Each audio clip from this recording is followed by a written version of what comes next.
ഇതാണ് കഥയുടെ പശ്ചാത്തലം. ഇപ്പൊ ഇതിൽ ഒന്ന് പ്രധാനപ്പെട്ടതായിട്ട് നമുക്ക് മനസ്സിലാക്കേണ്ടതെന്ന് വെച്ച് കഴിഞ്ഞാൽ, ഒരു അവതാരം ദേവതകൾക്ക് തമ്മിൽ ഈ സൃഷ്ടിസ്ഥിതി സംഹാരത്തിന് അതീതമായിട്ട് ഈ അതുമായി ബന്ധപ്പെട്ടിരിക്കുന്ന ദേവന്മാർ, ബ്രഹ്മവിഷ്ണു മഹേശ്വരന്മാർ, അവർ തമ്മിലൊരു ഇന്റർ റിലേഷൻഷിപ്പ് ഉണ്ട്. എന്ന് വെച്ചാൽ പരസ്പര ധാരണയോടുകൂടി തന്നെയാണ്, അവരുടെ ഒരു ഐക്യത്തിലൂടെയാണ്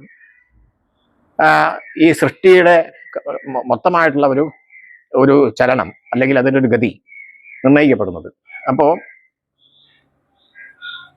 നരസിംഹത്തിന് ഉണ്ടായിരിക്കുന്ന അഹങ്കാരത്തിനെ, ക്രോധത്തിനെ അടക്കാനായിട്ട് എന്നുവെച്ചാൽ വിഷ്ണു വൈഷ്ണവമായിട്ടുള്ള ആ രൂപത്തിന് വന്നിരിക്കുന്ന ഒരു അഹങ്കാരത്തിനെ നിയന്ത്രിക്കാനും അതിനെ അടക്കിയെടുക്കാനും ആയിട്ട് വന്ന രൂപമാണ്, ശൈവ സംബന്ധമായിട്ടുള്ള ഒരു ശക്തിയാണ് ശരഭൻ എന്നുള്ളത് വരുന്നത്. ഇതിൽ അടിസ്ഥാനമായിട്ട് നമ്മൾ മനസ്സിലാക്കേണ്ടതെന്ന് വെച്ചാൽ, അഹങ്കാരം എന്നുള്ള ഒരു ഫാക്ടർ, അഹങ്കാരം എന്നുള്ളൊരു ഘടകം, അത് മനുഷ്യനായാലും ദേവനായാലും അവർക്ക് പൊതുവായിട്ടുള്ള ഒരു കാര്യമാണ്. മനുഷ്യന് അഹങ്കാരം വരുന്നത് മാതിരി തന്നെ ദേവതകൾക്കും അഹങ്കാരം വരാം.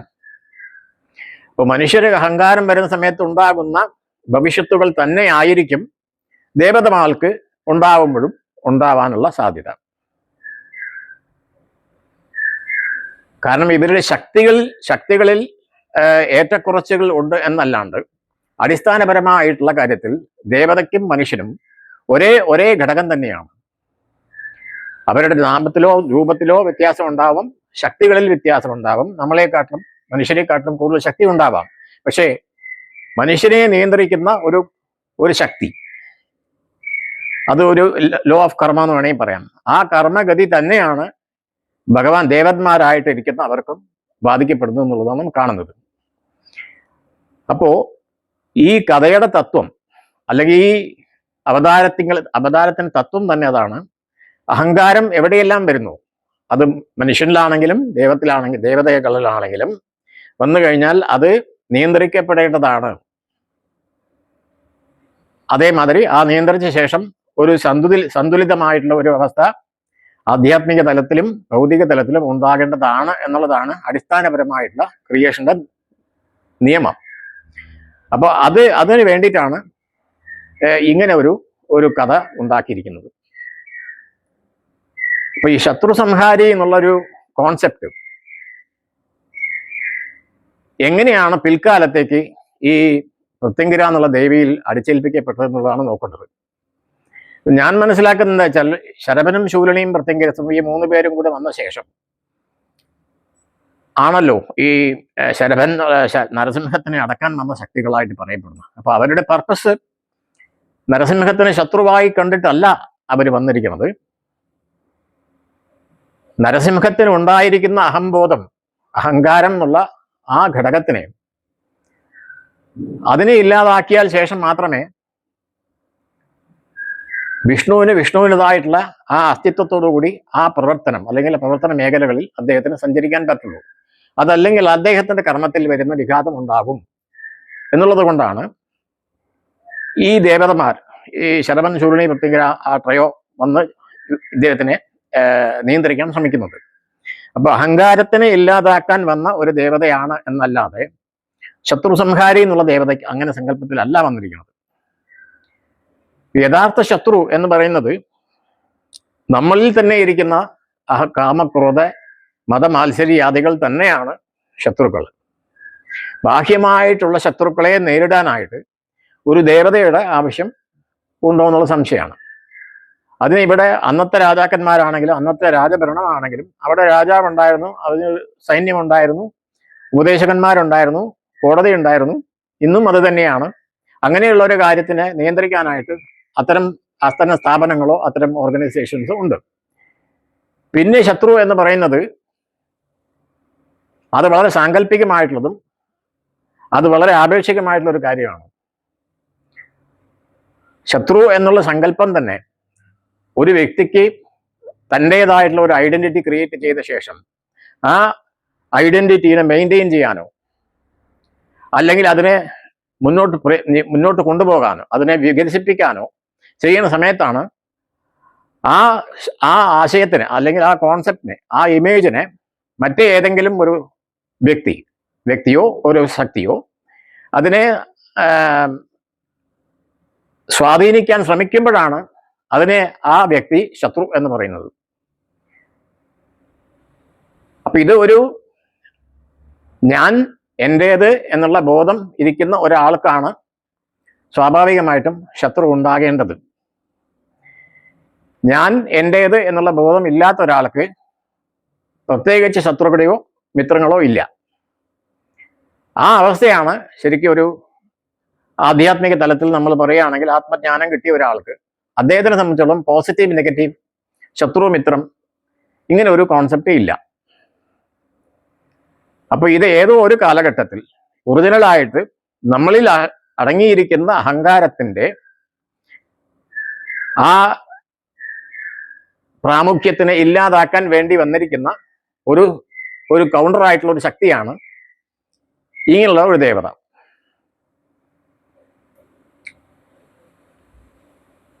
അപ്പോ ശരഭന്റെ അവതാരത്തിൽ നോക്കുന്ന സമയത്ത് ശൂലിനിയും പ്രത്യംഗയുമായിട്ട് രണ്ട് ദേവതകൾ വന്നു എന്നാണ് പറയപ്പെടുന്നത്. അപ്പൊ അതിൽ കൃത്യമായിട്ട് തന്നെ അവർക്കുള്ള അവരുടെ പ്രവർത്തന മേഖലകളെ നിർവചിച്ചിട്ടുണ്ട്. ശൂലിനി ദുർഗയെ സംബന്ധിച്ചോളം ഭൗതിക തലത്തിൽ ഉണ്ടാകുന്ന രോഗങ്ങളോ അല്ലെങ്കിൽ ഗ്രഹപീഠകളോ അങ്ങനെയുള്ള രോഗങ്ങളും അതുമാതിരിയുള്ള കാര്യം, കടബാധ്യതകൾ, ഇങ്ങനെയുള്ള കാര്യങ്ങളൊക്കെ പരിഗണിച്ച് അതിനെ വേണ്ട വിധത്തിലുള്ള ഒരു പരിഹാരം നിർണയിച്ച് അനുഗ്രഹിക്കാനാണ് ശൂലിനി ദുർഗ എന്നുള്ള ദേവതയ്ക്ക് അവർക്കൊരു പോർട്ട്ഫോളിയോ കൊടുത്തിരിക്കുന്നത്. അതേമാതിരി ആധ്യാത്മിക തലത്തിൽ പോകുന്ന ഒരു സാധകനെ സംബന്ധിച്ചോളം അവനുണ്ടായേക്കാവുന്ന ദോഷങ്ങൾ, അത് വ്യക്തിപരമാവാം, ഗ്രഹപീഠകളാവാം, ആഭിചാര ദോഷങ്ങളാവാം, അങ്ങനെയുള്ള വരുന്ന സമയത്ത് അതിനെ ഇല്ലാതാക്കാൻ, എന്നുവെച്ചാൽ സാധനയിൽ മുന്നോട്ട് പോകാൻ വേണ്ടി സാധകനുണ്ടായേക്കാവുന്ന ദോഷങ്ങളെ നിവർത്തിക്കാനായിട്ട് ആണ് പ്രത്യംഗരാ ദേവിയെ നിയോഗിച്ചിരിക്കുന്നത്. അപ്പം അത് പ്രത്യേകം മനസ്സിലാക്കേണ്ട ഒരു കാര്യമാണ്. ഈ ശത്രുത എന്ന് പറയുന്നത്, ഇപ്പോൾ സാധകനെ സംബന്ധിച്ചോളം പ്രധാനപ്പെട്ട ശത്രു എന്ന് പറയുന്നത് അവന്റെ മനസ്സ് തന്നെയാണ്. നമ്മൾ തന്നെയാണ് ശത്രുവും, നമുക്ക് തന്നെ മിത്രം നമ്മൾ തന്നെയാണ്. ബാഹ്യമായിട്ടുള്ളൊരു ശക്തിയെ ശത്രുവായിട്ട് നമ്മൾ കാണുന്നില്ല.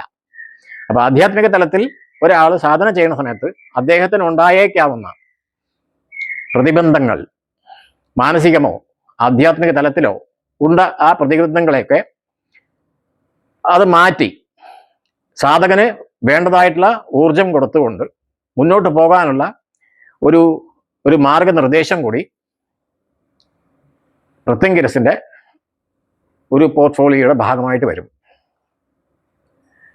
അതുകൊണ്ടാണ് ലളിതാ സഹസ്രനാമത്തിന്റെ ഉത്തരഭാഗത്തിൽ പറയുന്നുണ്ട്, ശ്രീവിദ്യ ഉപാസിക്കുന്ന ആൾക്ക് അല്ലെങ്കിൽ ലളിതാ സഹസ്രനാമം പാരായണം ചെയ്യുന്ന ഒരാൾക്ക് ഉണ്ടാകാൻ ഇടയുള്ള ദോഷങ്ങളെയും ശത്രുക്കളെയും, ദൃഷ്ടിദോഷങ്ങളെയും ശത്രുദോഷങ്ങളെയും ഒക്കെ മാറ്റാനായിട്ട് ശരവൻ ശൂലിനി പ്രത്യംഗരവും മാർത്താണ്ഡ ഭൈരവൻ എന്നുള്ള ഭൈരവനും കൂടെ നിന്ന് അംഗരക്ഷകയായി നിൽക്കും എന്ന് പറഞ്ഞിട്ടുണ്ട്. അപ്പൊ അത് നമ്മൾ ബോധപൂർവം പ്രത്യംഗരാദേവിയെ ആവാഹിച്ച് ഇരുത്തണം നിർബന്ധമില്ല. എവിടെയൊക്കെ ലളിതാ സഹസ്രനാമം പാരായണം ചെയ്യപ്പെടുന്നു അവിടെയൊക്കെ, അല്ലെങ്കിൽ ശ്രീവിദ്യാ ജപം എവിടെയൊക്കെ നടക്കുന്നു അവിടെയൊക്കെ സ്വാഭാവികമായിട്ടും അവരെ സംരക്ഷിക്കാനായിട്ടാണ് പ്രത്യംഗരാദേവിയുടെ റോൾ ഉണ്ടായിരിക്കുന്നത്. അപ്പോൾ ലളിതാ ത്രിപുരസുന്ദരിയുടെ ഒരു വകയിൽ നോക്കിക്കഴിഞ്ഞാൽ ഒരു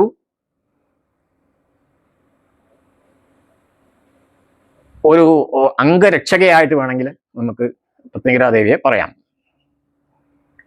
അപ്പൊ അവിടെ നോക്കുമ്പോൾ ദശമഹാവിദ്യയിൽ വരുന്ന ഒരു ദേവതയാണ് ഷോഡശി അല്ലെങ്കിൽ ത്രിപുരസുന്ദരി. ഭോഗമുക്തിയാണല്ലോ സാധാരണഗതിയിൽ ദശമഹാവിദ്യയിൽ വരുന്ന ഓരോ ദേവതകൾക്കും പറയേണ്ടത്. അപ്പൊ അങ്ങനെ നോക്കുമ്പോൾ ശ്രീവിദ്യ ഉപാസകനായിരിക്കുന്ന ഒരാൾക്ക്, അല്ലെങ്കിൽ ദശമഹാവിദ്യയിൽ ഏതൊരു ദേവനെ ഉപാസിക്കുന്ന ഒരാളാണെങ്കിലും അദ്ദേഹത്തിന് വേണ്ടതായിട്ടുള്ള ആധ്യാത്മിക തലത്തിൽ പുരോഗമിക്കാൻ വേണ്ടതായിട്ടുള്ള ഊർജം കിട്ടുന്നതിനും ദോഷങ്ങളെ മാറ്റാനായിട്ടും പ്രത്യംഗരാ ദേവിയുടെ ആവശ്യം വരുന്നുണ്ട്. അപ്പോൾ ആധ്യാത്മിക തലത്തിൽ ഭോഗമുക്തി എന്നുള്ളൊരു കോൺസെപ്റ്റിൽ നമ്മൾ ദശമഹാവിദ്യയിൽ എടുക്കുമ്പോൾ, മഹാഷോഡശി എടുക്കുന്ന സമയത്ത് ഭോഗമുക്തി എന്ന് പറയുന്നത്, മുക്തി എന്ന് പറയുന്നത് ശരിക്കും അഹങ്കാരത്തിൽ നിന്നുള്ള മുക്തിയാണ്. അപ്പൊ അങ്ങനെ നോക്കുമ്പോൾ ഏതൊരു ദശമഹാവിദ്യയിലത്തെ ഏതൊരു ഉപാസകനും മോക്ഷം എന്നുള്ളൊരു പദത്തിലേക്ക് പോകണം എന്നുണ്ടെങ്കിൽ അതിന് മോക്ഷ പദവിയിലേക്ക് എത്താനതിൻ്റെ ഇടയ്ക്ക് സംഭവിക്കുന്ന ദോഷങ്ങളിൽ അതിനെ പിന്തിരിപ്പിക്കാനുള്ളതോ അല്ലെങ്കിൽ അതിൻ്റെ ചൈതന്യത്തിനെ കുറയ്ക്കാനുള്ളതായിട്ടുള്ള ശക്തികൾ ഉണ്ടെങ്കിൽ ആ ശക്തികളെ നേരിടാനാണ് പ്രത്യംഗരാ ദേവിയുടെ അല്ലെങ്കിൽ പ്രത്യംഗരാ ദേവി മാതിരിയുള്ള ഒരു ശക്തിയുടെ ആവശ്യം നമുക്ക് വരുന്നത്.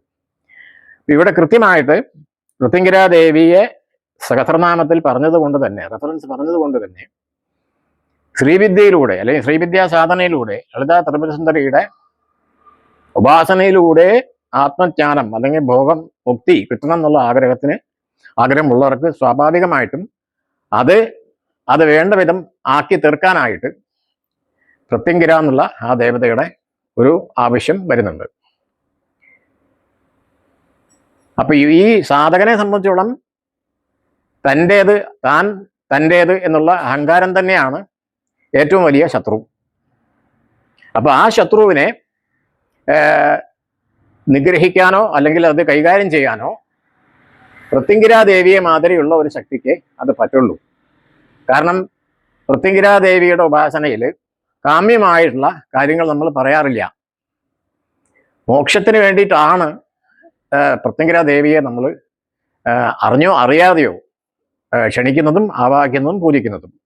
അപ്പൊ അവിടെ നമ്മൾ പ്രത്യേകമായിട്ടുള്ള ഒരു കാമ്യമായിട്ടുള്ള ഒരു കാര്യത്തിന് വേണ്ടി നമ്മൾ ചെയ്യാറില്ല. അതുകൊണ്ട് തന്നെ ആ ദേവിയുടെ പ്രസൻസ് അല്ലെങ്കിൽ ആ ദേവിയുടെ ശക്തി കൊണ്ട് മാത്രം തന്നെയാണ് നമുക്ക് മോക്ഷം എന്നുള്ള ഒരു പദത്തിലേക്ക് പോകാനുള്ള സാഹചര്യങ്ങൾ വരിക. അത് സാധകനെ സംബന്ധിച്ചോളം ഏതെല്ലാം തലത്തിൽ അദ്ദേഹത്തിന് അഹങ്കാരം ഉണ്ടാകുന്നു, ആ അഹങ്കാരങ്ങളൊക്കെ തൽക്ഷണം അപ്പം തന്നെ ആ ദേവിയുടെ പ്രസൻസ് കൊണ്ട് ആ ദേവിയുടെ നിരീക്ഷണത്തിൽ തന്നെയാണ് ഓരോ സാധകനും മുന്നോട്ട് പോകുന്നത് എന്നുള്ളതാണ് സത്യം. അപ്പോൾ അങ്ങനെ നോക്കുമ്പോൾ ആ ദേവിയുടെ നിരീക്ഷണത്തിൽ എപ്പോഴെങ്കിലും ഏത് സമയത്താണെങ്കിലും ഒരു സാധകനിൽ അഹങ്കാരം എന്നുള്ള ബോധം വരുന്നുണ്ടെങ്കിൽ അത് അപ്പം തന്നെ ദേവി അതിനെ ഇല്ലാണ്ടാക്കാനുള്ള ഒരു അനുഭവം ഉണ്ടാക്കിയെടുക്കും.